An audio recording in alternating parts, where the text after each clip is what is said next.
јас лично сметам дека е тоа погрешно. Погрешна стратегија е тоа. Во суштина, во моментот ви се чини дека да, тоа е супер, затоа што добивате симпатии кај политичките истомисленици најверојатно, кај луѓето што веќе се со иста политичка определба како функционерот и така натаму, секако добивате аплаузи на отворена сцена од нив, меѓутоа што е со останатата јавност? Значи, институцијата мора да биде еднаква за сите граѓани и за сите субјекти, правни и физички.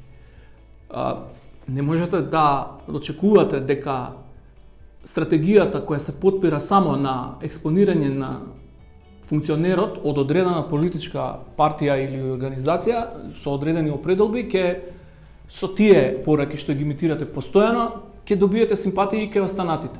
Мораме да прифатиме дека популизмот веќе е стигнат до степен да се смета за сосема прифатлива и сосема нормална стратегија на работење како политичари, како функционери.